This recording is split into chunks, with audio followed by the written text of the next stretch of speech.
बेंगलुरु के AI engineer Atul Suhas के मामले को लेकर के एक बड़ी खबर आई।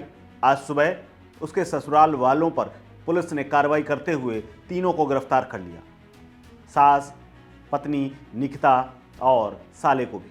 बेंगलुरु पुलिस लगातार बीते कई दिनों से इनकी तलाश कर रही थी। अतुल सुहास की पत्नी निकिता सिंघानिया समेत 3 लोगों को फिलहाल गिरफ्तार किया है, जबकि 2 अभी भी फरार बताए जा रहे हैं। तीनों की गिरफ्तारी हरियाणा के गुरुग्राम से बताई जा रही है। अतुल सुहास मामले में पत्नी निकिता और उसके घरवाले बीते कई दिनों से लगातार पुलिस को चकमा दे रहे थे, लेकिन बेंगलुरु पुलिस लगातार इनके पीछे।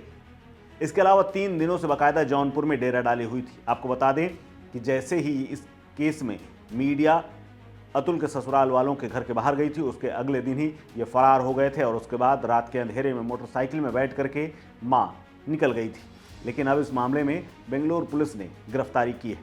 बताया जा रहा है कि पुलिस जब निकिता को गिरफ्तार करने पहुंची तो निकिता ने जैसे ही पुलिस के लिए दरवाजा खोला तो वैसे ही फपक पड़ी।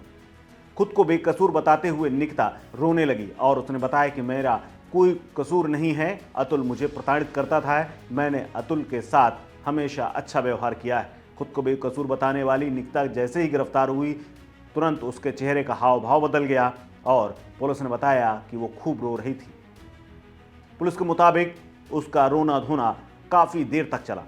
जानकारी के मुताबिक अतुल सुहास के मामले को लेकर के निकिता सिंघानिया लगातार अपने ठिकाने बदल रही थी। बेंगलुरु पुलिस लगातार सर्विलांस में उसको लेकर के उसका पीछा कर रही थी। निकिता सिंघानिया को हरियाणा के गुरुग्राम से उस वक्त गिरफ्तार किया गया जब वो घर में अकेली थी।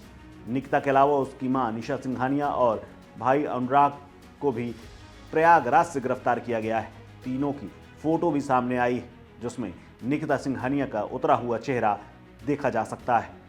बेंगलुरु के एआई इंजीनियर अतुल सुहास ने जिस तरह से अपनी जीवन लीला समाप्त की थी, उसके बाद निकिता पर उत्पीड़न के आरोप लगाए थे और साथ ही एक वीडियो जारी करते हुए 23 पन्ने का सुसाइड नोट भी छोड़ा था। आपको बता दें कि अतुल सुहास 9 दिसंबर को बेंगलुरु में अपने फ्लाइट में मरे हुए पाए गए थे और उनका नोट और वीडियो पहले ही सोशल मीडिया पर डाल चुके थे।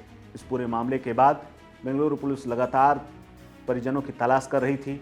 वहीं इसी बीच में भाई विकास ने एप्लीकेशन लिख करके पुलिस को दी थी और उसके बाद पुलिस एक्टिव हुई और पुलिस ने इन तीनों को गिरफ्तार किया है। हालांकि अब इस मामले को लेकर के अतुल के पिता ने एक दावा किया है कि उनका पोता यानी अतुल का बेटा कहाँ है। उन्होंने कहा है कि क्या उसे मार दिया, क्योंकि उसके बारे में कोई जानकारी सामने नहीं आ रही है।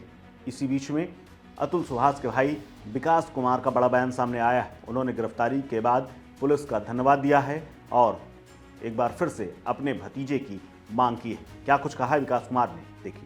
सबसे बड़ा कंसर्न अभी हमारे पास ये है कि मुझे ये पता करना है आप लोग मीडिया के माध्यम से कि मेरा भतीजा कहाँ है, क्योंकि वो उस फोटो जो तस्वीर सामने आई है उससे मुझे दिख नहीं रहा है। तो मुझे सबसे बड़ा कंसर्न ये है कि मेरे भाई का बेटा है वो आपको हमें जानना है। बाकी 3 की जो गिरफ्तारी हुई है इसके लिए बहुत बहुत धन्यवाद कर्नाटक पुलिस का। एफर्ट्स किए हैं, एफर्ट्स और टीम्स उन्होंने गुड़गांव और जौनपुर से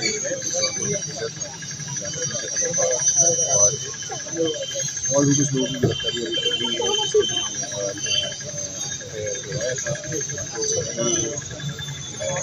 उम्मीद करता हूँ कि उसकी गिरफ्तारी जल्द से जल्द होगी। अपने भतीजे के लिए आप क्या मांग करते हैं, क्योंकि अभी अब तक भतीजा कहीं नहीं दिख रहा है आपका? सर हमें भतीजा जो है वो मेरे लिए सबसे बड़ा कंसर्न है, क्योंकि वो लोग मेरा जो भतीजा है वो कहीं पिक्चर में कहीं आया नहीं है। तो मेरे लिए बहुत बड़ा कंसर्न ये है कि वो कहाँ है, किस स्थिति में है, ये मुझे जानना है। आप मीडिया के माध्यम से शायद आपको पता करवा के पता चल सके कि कहाँ है। और मैं ये चाहता हूँ कि वो पब्लिकली रहे, पब्लिक प्लेस पर रहे, सो दैट कि हम लोग उसे बीच में समझ पाएँ। और अगर न्यायिक प्रक्रिया के थ्रू हमें करवाने की कोशिश जल्द से जल्द हो जाए तो ये बेहतर रहेगा। बेंगलुरु पुलिस आपसे कोई संपर्क की, आपसे बातचीत करने की कोशिश की अब तक? सर अभी मैं अपने रिचुअल्स में हूँ। अगर कोई फोन्स कॉल्स भी आया होंगे तो शायद मैं पिक नहीं कर पाया होगा, तो मैं देखता हूँ अगर कुछ कॉल्स आया होगा तो और मैं ये अगर कोई भी संपर्क करने की कोशिश करती है मुझे जो भी कोशिश। आप लगातार सिस्टम पे सवाल खड़ा कर रहे थे, क्या सिस्टम अब काम करना शुरू किया? सर गिरफ्तारी से सिस्टम की कहानी नहीं की जा सकती। जब तक मुझे न्यायिक प्रक्रिया के थ्रू जस्टिस मुझे नहीं मिलेगा, तब तक जस्टिस इज ड्यू का जो नारा है वो आप लोगों को रहेगा वो, और एट द एंड तक मैं फाइट करने के लिए रेडी हूँ। तो अब जो अस्थि कलश विसर्जन की बात की, जब तक जस्टिस नहीं मिलेगा नहीं करेंगे, तो क्या लग रहा है कि वो अब पूरा हो गया? जब तक जस्टिस नहीं मिलेगा, जब तक ये फेक केसेस और ये सारे के सारे इल्ज़ाम्स मेरे भाई के ऊपर और मेरे ऊपर साबित नहीं होंगे कि ये फेक किए गए थे, उनके ऊपर सख्त कार्रवाई नहीं की जाएगी। जो लोग इसमें शामिल थे उन लोगों के ऊपर कार्रवाई नहीं की जाएगी, इस सिस्टम को चेंज नहीं किया जाएगा, तब तक वो अस्थि विसर्जन हम नहीं करेंगे।